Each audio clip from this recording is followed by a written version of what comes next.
परिभाषित किया जा सकता है। कार्बन के पास कितने इलेक्ट्रॉन है? 4 इलेक्ट्रॉन है। तो कार्बन के, देखो बाह्य आत्म कोश की बात कर रहे हैं, वैसे तो 6 इलेक्ट्रॉन है, बाह्य आत्म कोश की बात करते हैं हमेशा। कार्बन के प्रत्येक इलेक्ट्रॉन को उसके तरंग फलन साइन द्वारा परिभाषित किया जा सकता है।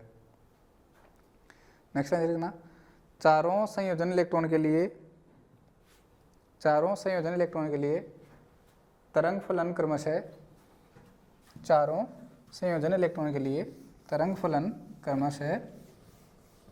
साइन 2s, चारों संयोजन इलेक्ट्रॉन के लिए या संयोजन इलेक्ट्रॉन के लिए तरंग फलन क्रमशः sign 2s, sign 2px, sign 2py व साइन 2pz। ठीक है, चारों संयोजी इलेक्ट्रॉन के लिए तरंग फलन क्रमशः ये लिख लो, sign 2s, sign 2px, sign 2py व साइन 2pz हैं। इनके रेखीय संयोग से बने हुए sp3 कक्षा का तरंग फलन, इनके रेखीय संयोग से बने हुए sp3 संकृत कक्षा का तरंग फलन निम्न प्रकार ज्ञात करते हैं। जो साइन sp3 लिखा जाएगा वो कैसे लिखोगे? वैसे लिखोगे आप a1 sine s plus b1 sine px plus c1 sine py plus d1 sine pz। ठीक, ये 1 मत करो, इसको आई कर लो आप, क्या कर लो आई। फिर बाद में अपन पहले इलेक्ट्रॉन के लिए लिखेंगे, दूसरे के लिए लिखेंगे, तीसरे के लिए लिखेंगे, तो आई की वैल्यू अलग अलग से होगी, ध्यान रखना भाई। ये आपका sp3 संकृत कक्षक के लिए तरंग फलन आ गया। ये तो आपके असंकृत कक्षक थे ना, उनके लिए तरंग फलन है। ये क्या है? असंकृत कक्षकों के तरंग फलन। और ये क्या आपका sp3 संकृत कक्षकों का तरंग फलन है। ये फॉर्मूला आपको याद रखना। कैसे कैलकुलेट करोगे? a1 sine s, bi sine px, ci sine py और di साइन pz। टोटल 4 थे, इसलिए आपने ऐसा लिख दिया। इक्वेशन 1 कह दो इसको इक्वेशन कह दो 1 लिख लो। यहाँ i इज इक्वल टू 1 2 3 4, क्योंकि यहाँ पे 4 इलेक्ट्रॉन है। ठीक है, 4 इलेक्ट्रॉन है तो आप 1 2 3 4 आप लिखोगे। ठीक है भाई। And A B C D जो है उनको क्या बोलते हो? मिश्रित गुणांक बोलते हैं। तथा ए बी सी डी ये क्या है? मिश्रित गुणांक हैं, मिक्स्ड कोफिशिएंट हैं। ठीक है, क्या है? मिश्रित गुणांक। अब एक एक के लिए कैलकुलेट करेंगे अपन। एक एक के लिए कैलकुलेट करोगे तो क्या लिखोगे? a1 sine s, b1 sine px, c1 और d1, फिर a2 b2 c2 d2, ऐसे 4 के लिए कैलकुलेट करेंगे। ठीक है, आगे लिखना। अतः चारों sp3 संकृत कक्षकों के तरंग फलन निम्न होंगे। अतः चारों sp3 संकृत कक्षकों के तरंग फलन निम्न होंगे। साइन sp3 क्या करोगे? a1 sine s plus b1 sine px plus c1 sine py plus d1 sine pz। ठीक है, अब बाद में अगले क्वेश्चन दे देंगे इसको। साइन sp3 2 दूसरे इलेक्ट्रॉन के लिए लिखोगे, क्या लिखोगे? a2 sine s, b2 sine px, c2 sine py, d2 sine pz। ऐसे ही साइन sp3 तीसरे इलेक्ट्रॉन के लिए कैलकुलेट करोगे तो क्या लिखोगे? a3 sine s, b3 sine px, d3 sine py,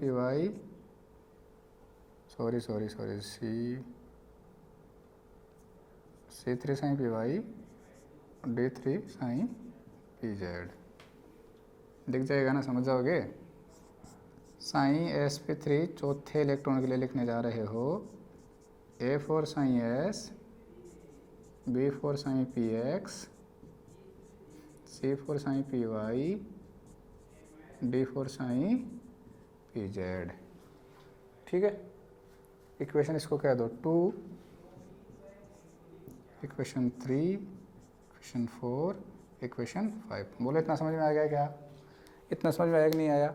अब प्रत्येक sp3 संकरित कक्षक के लिए 4 sp3 संकरित कक्षक थे, तो प्रत्येक के लिए अपने क्या लिख दिया, ये इक्वेशन अपने बना दी। लिख सकते हो ऐसा। अब मुझे बताओ, जो sp2 संकरण होगा आपका, जो आपका sp2 संकरण होगा, उसमें कितने संकरित कक्षक होंगे? 3 sp2, एक s और 2 p। कितने संकरित कक्षक होंगे? 3 sp2 संकरित कक्षक होंगे। तो वहाँ पे क्या लिखोगे?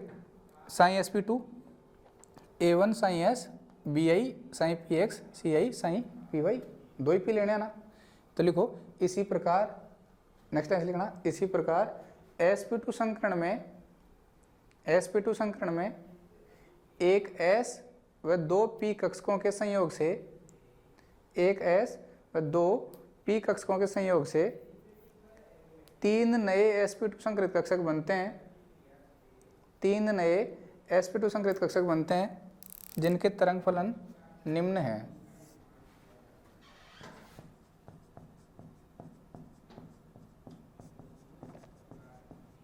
sp2 संकरण के लिए देखो भाई, क्या लिखोगे? आप लिख सकते हो sine s, sine px, sine py, ये 3 ऑर्बिटल एटॉमिक ऑर्बिटल यूज होंगे। अब आपको साइन sp2 कैलकुलेट करना है, तो आप क्या करोगे? ai sine s, bi sine px, ci sine py। Question 1, यहाँ I is equal to 1, 2, 3 and A, B, C बराबर मिश्रित गुणांक।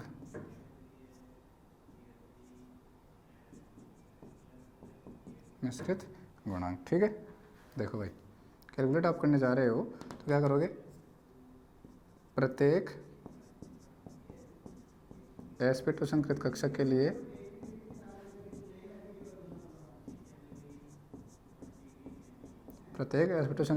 तरंग फलन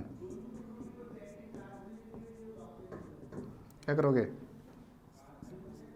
sign sp21 is equal to a1 sine s plus b1 sine px plus c1 sine py। Equation 2 इसको आप कहोगे। आगे क्या कहोगे? Sine sp22 is equal to a2 sine s, b2 sine px, c2 sine py। Equation 3 and sine sp2 3 क्या लिखोगे? a3 sine s, b3 sine px, c3 sine py। Equation 4। बस ये किसके लिए हो गया? sp2 के लिए। और sp के लिए खुद लिख सकते हो क्या? sp के लिए खुद लिख सकते हो 4 sp ऑर्बिटल। बोलो क्या आएगा? 2 ही ऑर्बिटल आएंगे, s and p, s and p। 4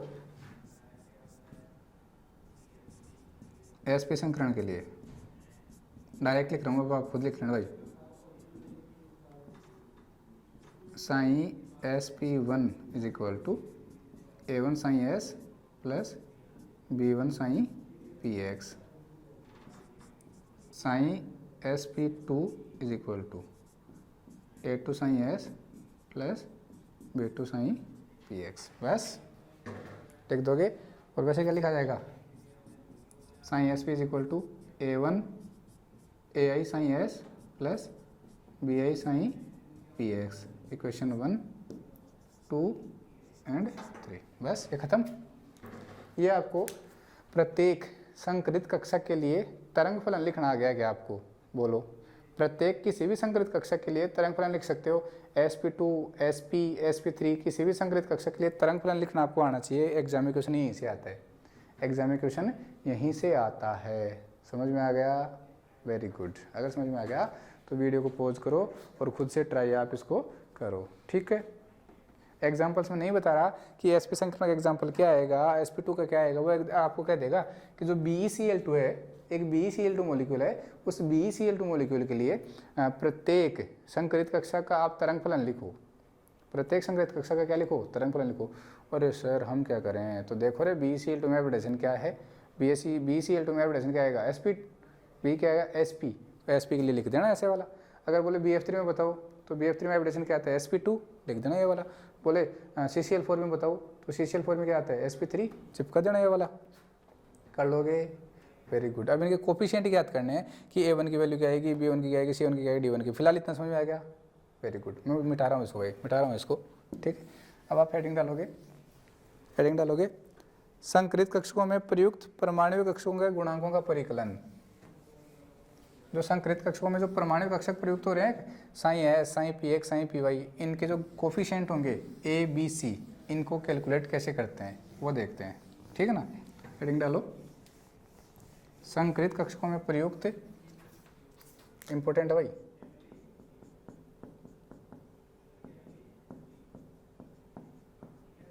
संकरित कक्षकों में प्रयुक्त परमाणु कक्षकों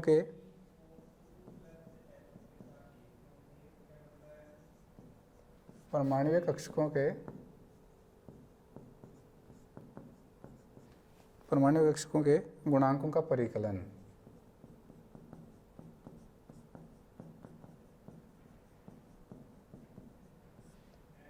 ठीक है, calculation of coefficient of atomic orbital used in hybrid orbitals, ठीक है। लिखोगे calculation of coefficients of atomic orbitals, calculations of coefficients of calculation of coefficients of atomic orbital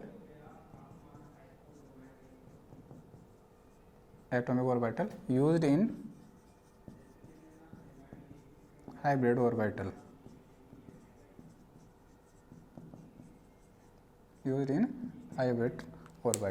ठीक है। तो ये हेडिंग आपकी हो गई है। अब देखो ये जो हाइब्रिड ऑर्बिटल में ये एटॉमिक ऑर्बिटल हैं, इनके जो कोफिशिएंट है A, B, C, इनको कैलकुलेट कैसे करते हैं, तो इसके लिए एक दो पॉइंट है, पहले वो लिख लो और फिर अपन कैलकुलेट करते हैं भाई। ध्यान रखना, इंपॉर्टेंट है, ध्यान से देखते जाना आप इसको, ठीक है। चलो गुड, लिखिएगा संकरित कक्षकों के गुणांकों का परिकलन करने के लिए निम्न 3 शर्तों का पालन करना आवश्यक है। संकरित कक्षकों के गुणांकों का परिकलन करने के लिए निम्न 3 शर्तों का पालन करना आवश्यक है, डैश लगा के। कंडीशन नंबर फर्स्ट, सारे संकरित तरंग फलन प्रसामान्यीकृत होने चाहिए। कंडीशन नंबर फर्स्ट, सारे संकरित तरंग फलन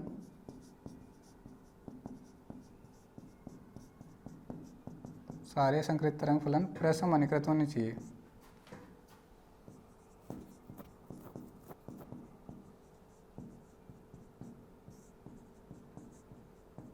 इसका मतलब क्या है,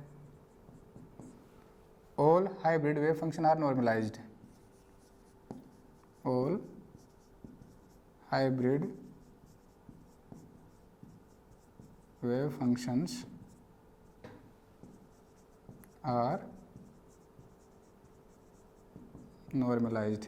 अरे आपने पीछे वाली पॉइंट में पढ़ा रखा ना, condition of normalisation, psi star psi d tau is equal to कितना आना चाहिए, 1 आना चाहिए, ठीक है।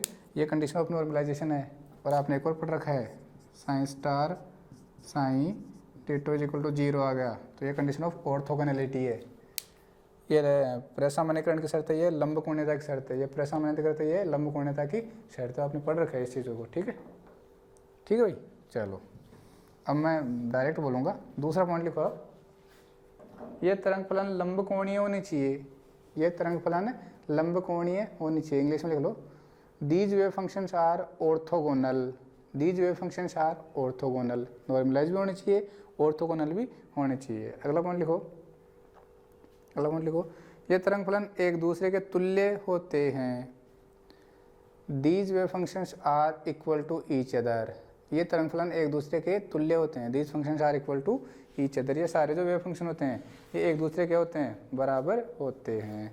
तो सबसे पहले किसके लिए कैलकुलेट करना अपने को, देखो सबसे पहले एसपी संकरण के लिए, सबसे पहले कैलकुलेशन किसके लिए कर रहे हैं अपन, एसपी संकरण के लिए। दिख रहा है यहाँ पे, वेरी गुड। तो सबसे पहले अपन लिख रहे हैं एसपी संकरण के लिए, for sp hybridisation, for SP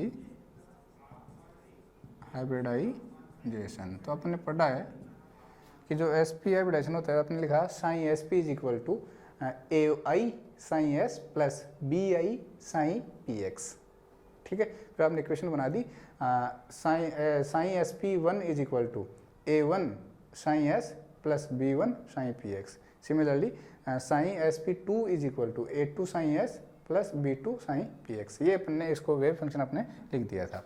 तो पहले एक बार इसकी लाइन लिख लो, एक दो लाइन लिखो। एस पी संकरण में दो कक्षक बनते हैं जिनके तरंग फलन साइन वन व साइन टू हैं, अर्थात psi S P one is equal to A one sign S plus B one sign P X, ऐसा ही होगा, ठीक है, वेरी गुड। इसको इक्वेशन 1 कह दो।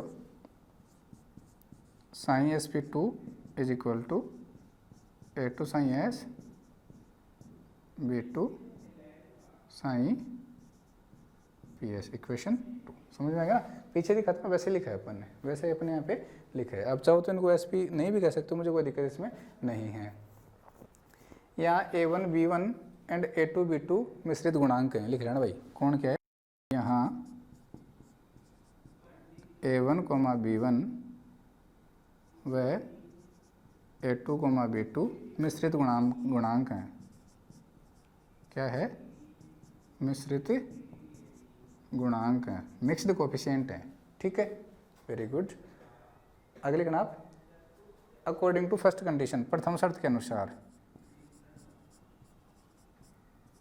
प्रथम शर्त के अनुसार 3 कंडीशन लिखी थी अपन ने, तो उन तीनों के अनुसार देखना अपने को। प्रथम शर्त के अनुसार, प्रथम शर्त क्या कहती थी कि जो आपके वेव फंक्शन होते हैं वो कैसे होने चाहिए, नॉर्मलाइज होने चाहिए। कैसे होने चाहिए, नॉर्मलाइज होने चाहिए। तो नॉर्मलाइज होने के लिए दोनों का जो प्रोडक्ट है वो किसके इक्वल आना चाहिए, 1 के इक्वल आना चाहिए, ठीक है। तो आप ये कह सकते हो, ये कह सकते हो आप A one square plus B one square equal to 1। जो कोफिशिएंट होते हैं ना, इनका जो कोफिशिएंट का सम कितना आना चाहिए, 1 आना चाहिए।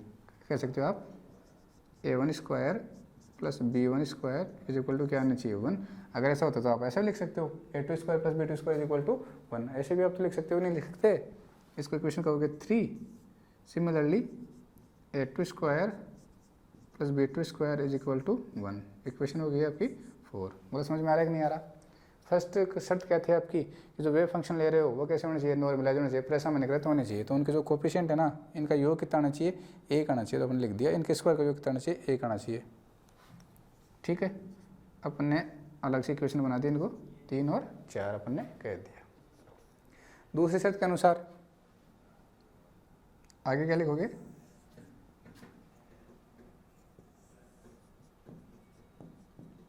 दूसरी शर्त के अनुसार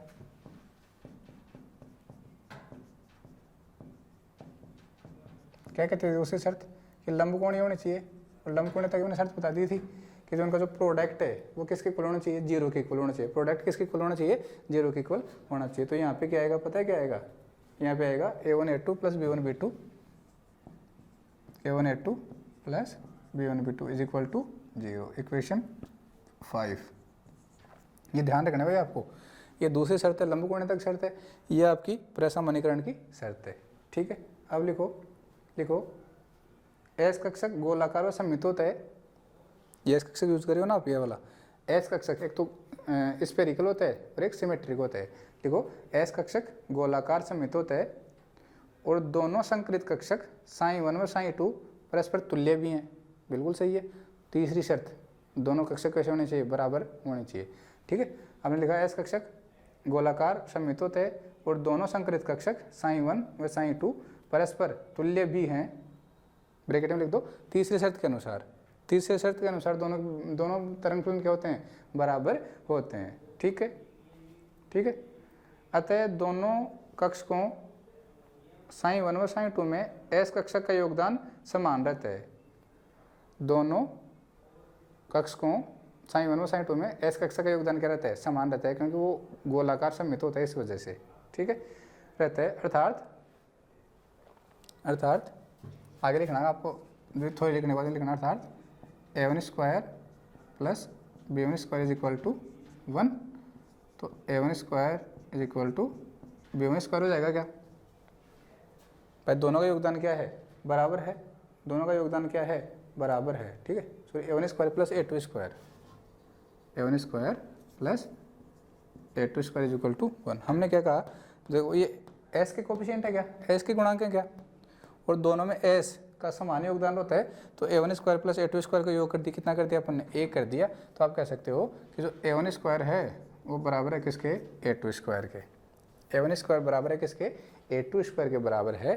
तो आप किसी की वैल्यू यहाँ पे पुट कर दो, तो ये 2a2 स्क्वायर हो जाएगा या फिर 2a1 स्क्वायर हो जाएगा, बराबर में 1 आपके पास आ जाएगा। तो आप क्या करो, a2 की जगह a1 रख दो, क्या करो, a2 की जगह a1 रख दो। अगर ऐसा होता है तो क्या आएगा, 2a1 square is equal to 1, तो a1 स्क्वायर कितना आ जाएगा, 1/2, तो a1 की वैल्यू कितनी आ जाएगी, 1/√2। समझ में आ गया क्या, इक्वेशन 6 इसको आप कह दो।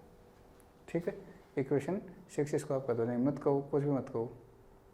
तो आप क्या कह सकते हो, जो a1 की वैल्यू है वही a2 की भी आ सकती है ना, अरे आ सकती है कि नहीं आ सकती, तो आप क्या कह सकते हो, आप ये कह सकते हो, इसको मत कहो, आप ये कह सकते हो a1 is equal to a2 is equal to 1/√2।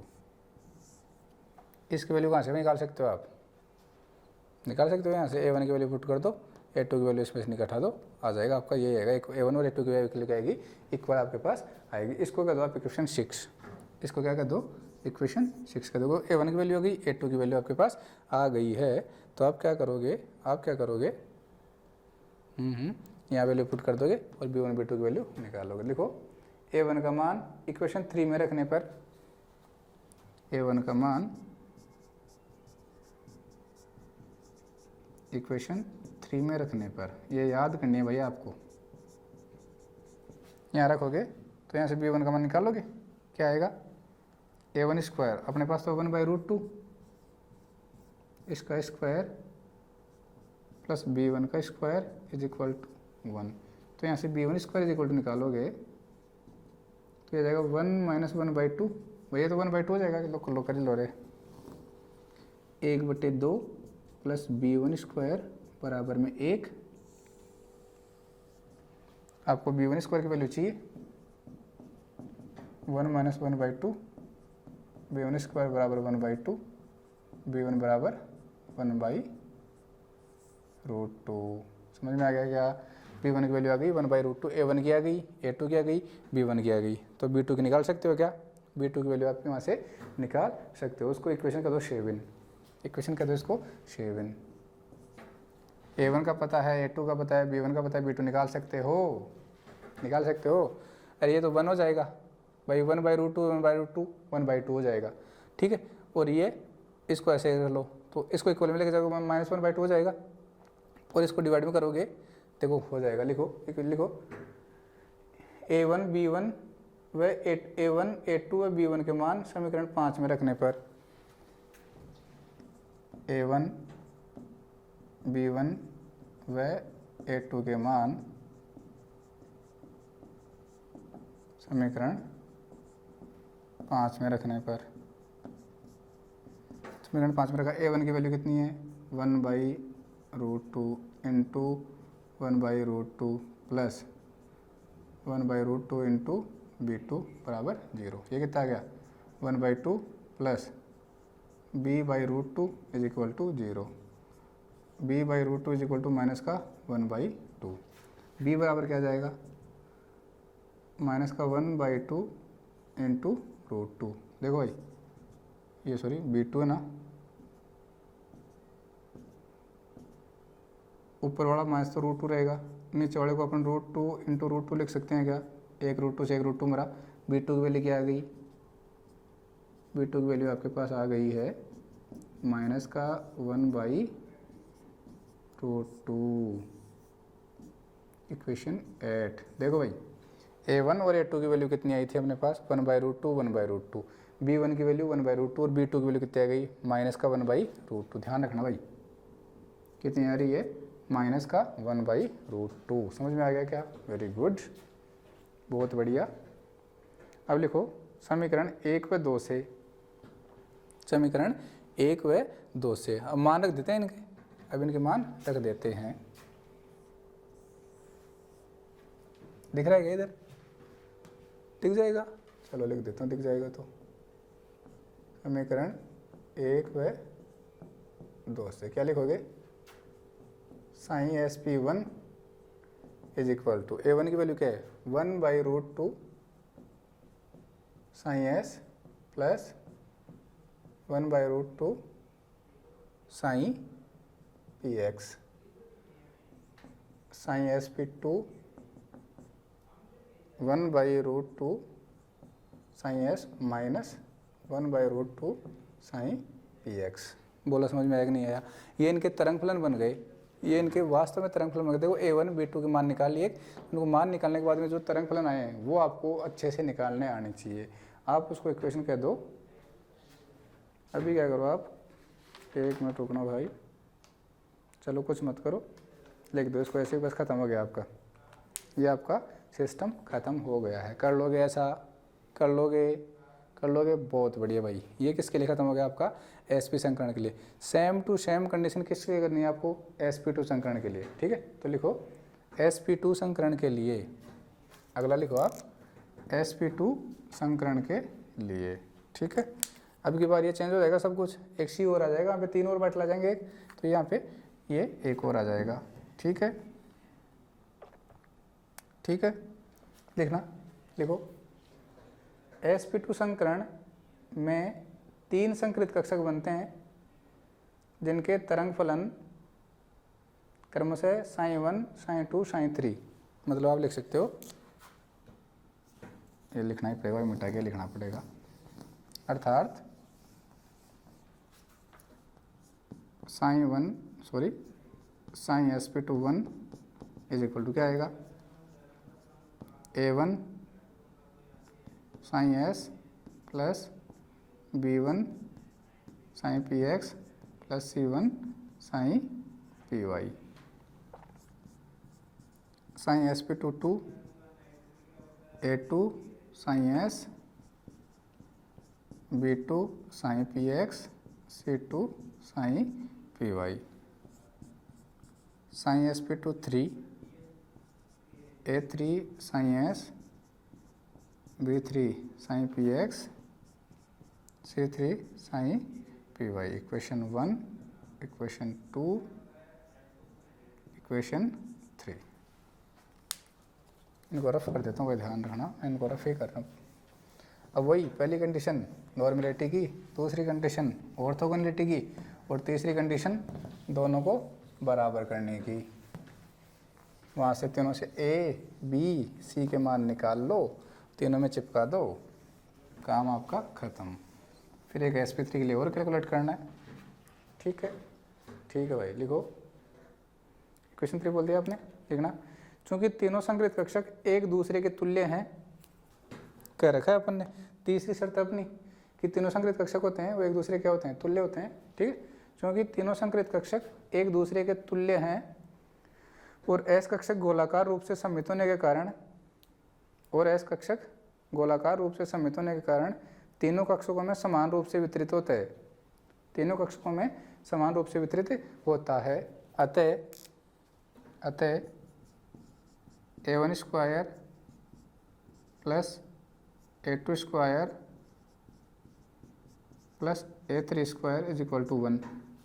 S वाले को जोड़ा है अपन ने, तीनों में समान रूप से वितरित है, तो कितना आ गया, 1 आ गया। आप क्या कह सकते हो, a1 स्क्वायर बराबर a2 स्क्वायर बराबर a3 स्क्वायर बराबर क्या होते हैं, बराबर होंगे, क्या होंगे, बराबर होंगे। तो तीनों की जगह आपने A1 रख दिया, इसके जगह A1 A1 A1, तो क्या लिखा आपने, देखो आपने लिखा A1 square plus A1 square plus A1 square बराबर क्या आ गया, 1 आ गया। तो आप ये लिख सकते हो क्या, 3A1 square is equal to 1, A1 square is equal to 1/3। तो A1 इज इक्वल टू कितना आ गया, 1/√3 आ गया समझ में। इक्वेशन 4 समझ में आ गया क्या, बहुत बढ़िया भाई, बहुत बढ़िया। और यही वैल्यू क्या A2 और A3 की भी आएगी क्या, तो आप क्या कह सकते, इसको मत करना आप, इसको मत करना, आप कह सकते हो A1 बराबर A2 बराबर A3 और वैल्यू कितनी आ गई, 1/√3। इक्वेशन आपकी आ गई 4। पीछे क्या था, सिमिलरली वैसे ही जैसे एसपी में क्या था ना, एसपी में A1 square plus A2 square बराबर 1 किया था। अब यहाँ पे 3 आ गए तो A1 square plus A2 square plus A3 square. ऐसे ही SP3 में कर लेंगे, A1 square plus A2 square plus A3 plus A4 square बराबर 1। फिर चारों की वैल्यू क्या रख दोगे आप, चारों में सिमिलर रख दोगे, 1/4 कर दोगे, 1/√4 कर दोगे, 1/√4 कर 1/2 हो जाते हैं। तो ऐसे आप करते जाओगे उसमें, ठीक है। ये क्वेश्चन आ गया आपके पास 4। आगे लिखना, तीनों संकृत कक्षकों में से माना साई 1 एक्स एक्सिस पर स्थित है, साई 1 एक्स एक्सिस पर स्थित है, ऐसे मान रहे हैं अपन, ठीक है। एक वाई एक्सिस पे होगा, एक जेड एक्सिस पे होगा। तो लिखो, तीनों संकृत कक्षकों में से माना साई 1 एक्स एक्सिस पर स्थित है, अतः इसमें पी वाई का योगदान 0 होगा। सही बात है क्या, जो साई 1 है वो कहाँ उपस्थित है, एक्स एक्सिस पर है, तो उसमें किसका योगदान 0 होगा, पी वाई का योगदान 0 होगा, ठीक है, क्योंकि वो तो केवल एक्स एक्सिस वाले को कंसिडर करेगा ना, अतः उसमें पी वाई का योगदान 0 होगा। पी जेड के लिए मत कह देना, पी जेड तो होता ही नहीं है इसमें, SP2 में 2 ही होंगे, पी एक्स और पी वाई। तो अगर जो साई 1 है वो एक्स एक्सिस पर स्थित है तो उसमें पी वाई का योगदान 0 होगा। अगर साई 2 वाई एक्सिस पर स्थित है तो उसमें पी एक्स का योगदान क्या होगा, 0 होगा। तो लिखो, एक्स एक्सिस पर स्थित है अतः उसमें पी वाई का योगदान 0 होगा, अर्थात C1 बराबर 0। क्या कह सकते हो, C1 बराबर 0 आप कह सकते हो। क्या माना, क्यों कहा, माना साइन SP2 एक्स एक्स पर स्थित है,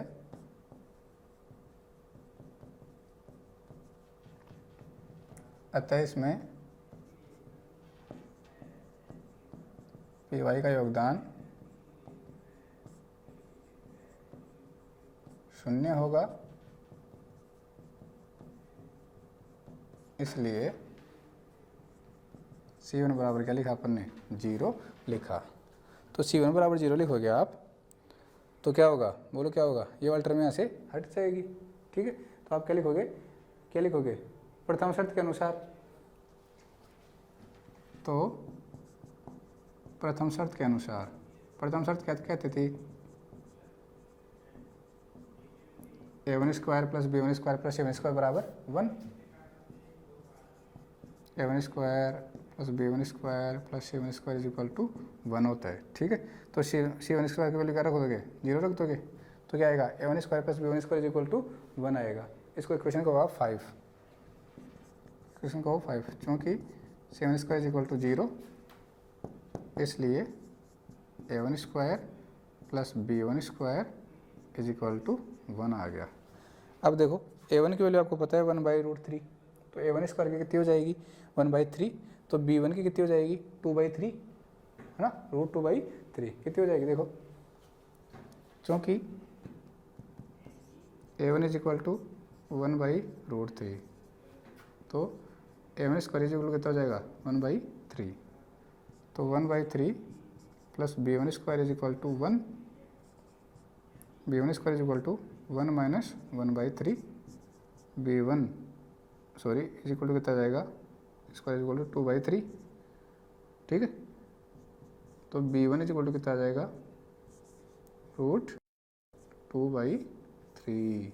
समझ में आ गया, इक्वेशन 6 समझ में आ गया। तो C1 की वैल्यू 0 हो जाएगी, अगर C1 की वैल्यू 0 होगी तो A1 का मान आपको पता है ही, मान चिपका दिया, यहाँ से B1 का मान अपन ने निकाले, तो A1 का मान आ गया, B1 का मान आ गया, C1 का मान आ गया, ये तो आ गई।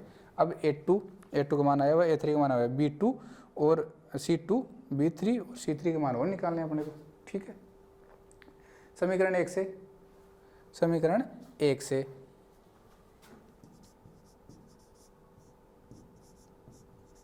वैल्यूज पुट करोगे आप तो क्या आएगा, sign sp21 is equal to, बोलो क्या आएगा, a1 की वैल्यू क्या आई 1/√3 साइन एस प्लस b1 की वैल्यू क्या आ गई √2/3 साइन px, और ये तो जीरो हो जाएगा। इसको तो अपन ने क्या मान लिया, देखो c1 की वैल्यू जीरो आ गई, ठीक है ना, सॉरी c1 स्क्वायर नहीं, हाँ c1 स्क्वायर जीरो हो जाएगा, c1 की वैल्यू जीरो मान ली तो क्या हो जाएगा, आगे वाला जीरो आपका हो जाएगा। ठीक है भाई, ठीक है ठीक है ठीक है ठीक है ठीक है ठीक है। अब क्या करो 1/√3 कॉमन ले लो, यहाँ से क्या ले लो 1/√3 कॉमन ले लो, तो sign sp21 is equal to, ये 1/√3 आपने कॉमन ले लिया, क्या आया, क्या बचा sine S plus √2 sine px। Equation इसको कह दो 7। थोड़ा लंबा है लेकिन आपको याद रखना पड़ेगा भाई, मैं कुछ नहीं कर सकता इसमें।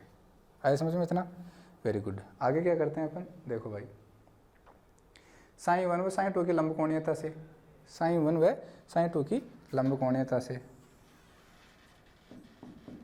साइन 1 व साइन 2 की लंबकोणीयता से, ऑर्थोगोनैलिटी से। तो मैंने बता रखा है आपको साइन 1 डॉट साइन 2, इसका मान कितना आना चाहिए, जीरो आना चाहिए। ये तो होता है लंबकोणीयता का मतलब, sign star sign d2 value कितनी बताई थी मैंने इसको, जीरो आपकी बताई थी। तो इसका मतलब ये हो गया कि a1 a2 plus b1 b2 plus c1 c2 इसकी वैल्यू कितनी आनी चाहिए, जीरो आनी चाहिए। अर्थात a1 a2 b1 b2 c1 c2 value कितनी आनी चाहिए, जीरो आनी चाहिए। अब c1 की वैल्यू तो जीरो है, तो ये तो वैल्यू टर्म क्या हो गई, जीरो हो गई। आपको a1 की वैल्यू पता है, a2 की वैल्यू पता है, b1 की वैल्यू पता है, तो b2 की वैल्यू निकाल सकते हो, क्या निकाल सकते हो, ठीक है ठीक है, क्योंकि c1 इज इक्वल टू तो जीरो है, इसलिए c1 c2 is equal to क्या हो जाएगा, जीरो हो जाएगा। And a1 is equal to आपको 1/√3 पता है, और यही क्या है आपका a2 है, ठीक है। b1 इज इक्वल टू क्या आया आपके पास, √2/3 आ गया, तो वैल्यूज को वहाँ चिपकाओगे। इसको इक्वेशन कह रखा है क्या, इसको इक्वेशन कह रखा है, इक्वेशन चलो बाद में कह देंगे अपन, हाँ यहाँ कह रखे a1 a2 plus b1 b2 is equal to zero, equation 8 है। ये वैल्यू चिपका दो आप इसमें, 1/√3 dot 1/√3 plus √2/3 dot b2 is equal to zero. तो यह हो गया आपके पास √2/3 b2 is equal to minus का 1/3 b2 is equal to minus का 1/3 इंटू √3 और √2। तो देखो ये कट जाएगा क्या, इसको आप ऐसे लिख सकते हो क्या, माइनस का √3 ओवर √3 इंटू √3 इंटू √2, 3 को क्या लिख दिया, √3 एक √3 बच गया, क्या बचा माइनस का 1/√6, इक्वेशन 9। समझ में आ गया क्या, कितना आ गया भाई, √3 2 3 6 √6 माइनस का 1/√6 कितना आ गया, इक्वेशन 9 आ गई। समझ में आ गया क्या, a1 की value, a1 a2 a3 b1 b2 इसकी वैल्यू पता लग गई। अब b3 की वैल्यू और फाइंड करनी है आपको, c1 और c2 की वैल्यू जीरो आई गई है, ठीक है। तो इतना एक बार उतारो आप, इतना फटाक जैसे आप उतारो, फिर जल्दी से उतार लो, फिर आगे करते हैं इसको, ठीक है। देखो साइन 2 के प्रसामान्यीकरण से, अब इसको रफ कर रहा हूँ भाई मैं, अब इसको मैं रफ कर रहा हूँ, उधर आपको दिखेगा नहीं, इसलिए आगे मैं इसको रफ कर रहा हूँ, ध्यान रखना, ठीक है। साइन 2 के प्रसामान्यीकरण से, इसके आगे देखना है आपको, साइन 2 के प्रसामान्यीकरण से, नॉर्मलाइजेशन से, ठीक है। साइन 2 के प्रसामान्यीकरण से क्या लिखोगे, क्या लिखना है आपको, बोलो क्या लिखना है, A1 square plus A2 square, sorry A2 square plus B2 square plus C2 square, ये तो था साइन 2 वाला। और प्रेस समीकरण के लिए वैल्यू कितनी आनी चाहिए इनकी, 1 आनी चाहिए। A2 की वैल्यू पता है, B2 की वैल्यू पता है, तो C2 की वैल्यू आप निकाल सकते हो, क्योंकि A2 इज इक्वल टू है आपके पास 1/√3, B2 इज इक्वल टू है आपके पास 1/√6 and C2 is equal to अपने को निकालना है, तो आपने लिखा 1/√3 का स्क्वायर प्लस 1/√6 का square plus C2 square is equal to 1। तो यहाँ से आ गया है C2 square is equal to 1 minus का, देखो भाई, चलो लिखते हैं एक बार, रुको, क्या हो जाएगा आपका 1/3 plus 1/6 plus C2 square is equal to 1। इसको घटा लो, जोड़ लो 1/3 प्लस 1/6, 6 कॉमन ले लो, 2 प्लस 1 3/6 1/2, ठीक है। तो ये आ जाएगा C2 square is equal to 1 minus 1/2, क्या आ जाएगा C2 square is equal to 1/2 and C2 is equal to कितना आ जाएगा 1/√2। इक्वेशन 10 इसको आप कह दोगे। समझ में आ गया क्या, समझ में आ गया? तो आपको पता लग गई A1 A2 A3 B1 B2 C1 C2, इनकी वैल्यू पता लग गई। अब आपको एक और निकालना है, किसकी, C3 और B3 की, ठीक है, ठीक है। इक्वेशन 2 फ्रॉम इक्वेशन 2 समीकरण 2 से चिपकाते जाओ, ऐसे ही लिखते जाओ, बस काम आपका होता जाएगा। जैसे यहाँ पे समीकरण x लिखा था समीकरण 7 में, वैसे ही क्या लिखोगे समीकरण 2 से।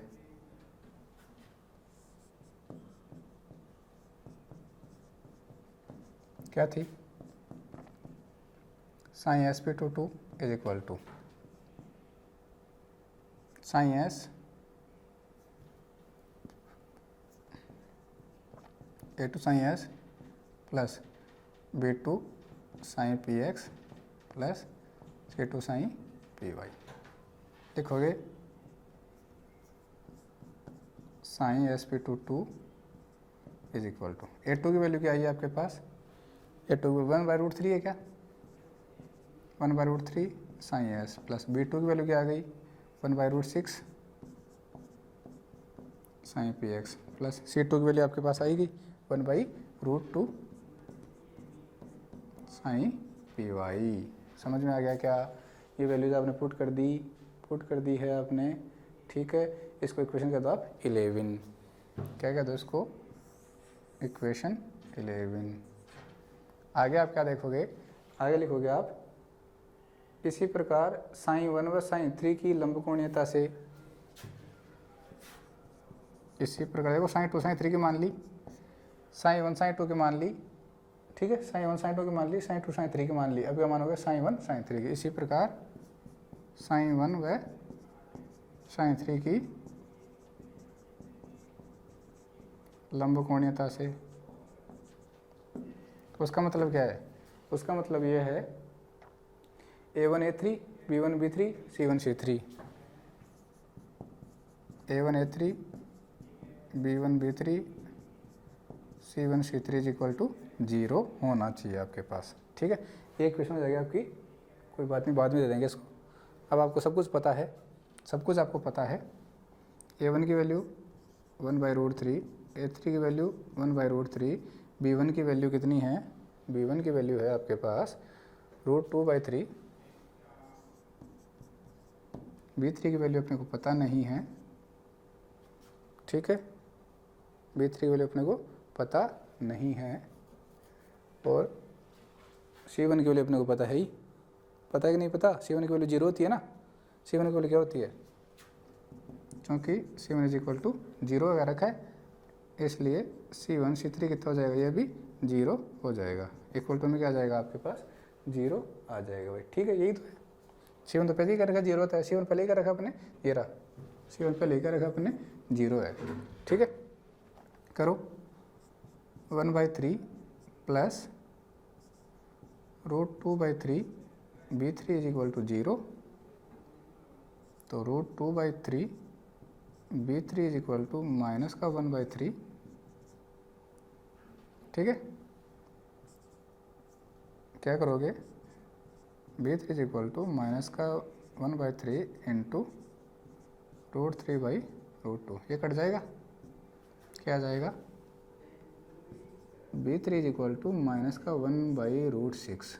ध्यान रखना भाई, इक्वेशन आ गई 12। B2 आपका था माइनस का 1/√6 और B3 भी कितना आ गया, माइनस का 1/√6। ठीक है, ठीक है भाई, ठीक है। चलो B1 आपको पता है √2/3 है, B2 पता लग गया, B3 पता लग गया, C1 पता है, C2 आपको पता है, तो C3 अब आप कैलकुलेट कर सकते हो। ठीक है, आगे लिखो आप, sin 2 व sin 3 की लंबकोणीयता से, sin 2 व sin 3 की लंबकोणीयता से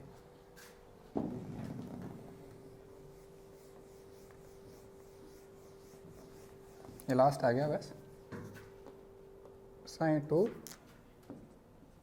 व sin 3 की लंबकोणीयता से क्या लिखोगे, A2 A3 plus B2 B3 plus C2 C3 is equal to 0। A2 की वैल्यू 1/3, A3 की वैल्यू 1/√3 प्लस B2 की वैल्यू बोलो माइनस का 1/√6, B3 की वैल्यू माइनस का 1/√6, ठीक है, प्लस C2 की वैल्यू कितनी है, C2 की वैल्यू 1/√2 और C3 की वैल्यू अपने को पता करनी है, इक्वल टू में 0। तो ये क्या हो गया आपका 1/3 minus minus plus 1/6 plus C3 1/√2,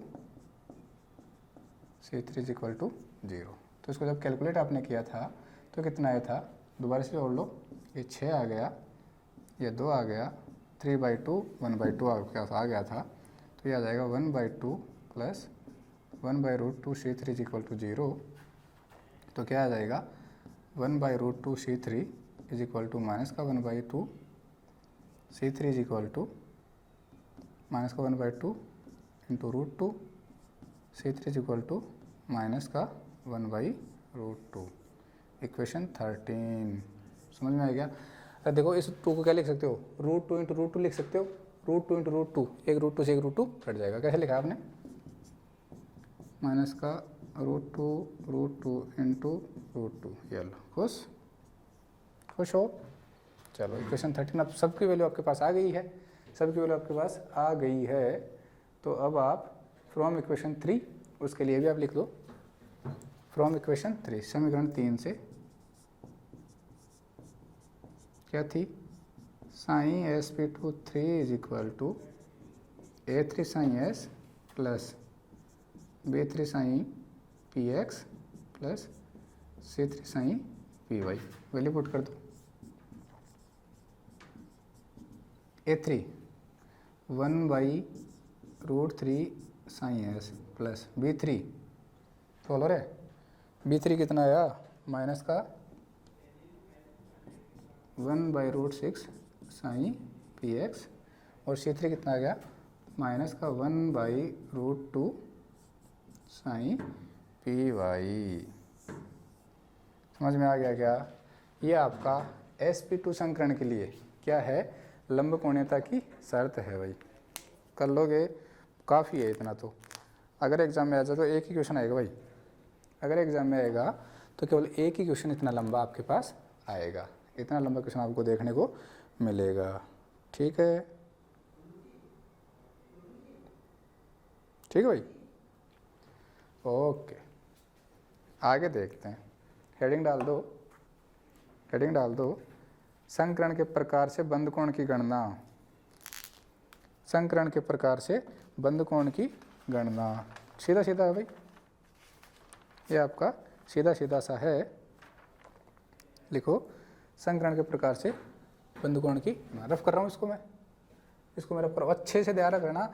sp2 और केवल 2 ही हैं, तो मैं आशा करता हूँ कि आपको समझ में आ गया होगा। नहीं है तो 3 बार आप इसको लिखोगे, जैसा मैंने समझाया वैसा का वैसा 3 बार आप कॉपी में लिखोगे, 3 वाले हो गया, अपने आप आपको याद हो जाएगा कब क्या करना है, कब क्या करना है। ठीक है, तो अब हम बॉन्ड एंगल कैलकुलेट करेंगे with the help of type of hybridization. ठीक है, calculation of bond angle with the help of type of hybridization. क्या पढ़ने जा रहे हैं? Calculation of bond angle with the help of type of hybridization. ठीक है भाई, बस बस बस बस हो गया। वो फॉर्मूला बिल्कुल आप पहले से पढ़ के आए हो उसको, कोस थीटा बराबर S over S minus 1, S मतलब परसेंटेज एस, पढ़ के आए कि नहीं आए हो? हेडिंग डाल दो आप, हेडिंग डाल दो, संकरण के प्रकार से बंद कोण की गणना। हेडिंग है संकरण के प्रकार से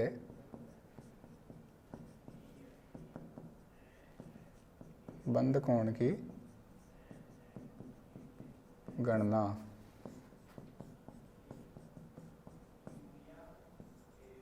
calculation of bond angle from type of hybridization, from type of hybridization. समझ में आ गया? Very good. देखो भाई, कोस थीटा का फॉर्मूला क्या होता है? कोस थीटा इज इक्वल होता है एस ओवर एस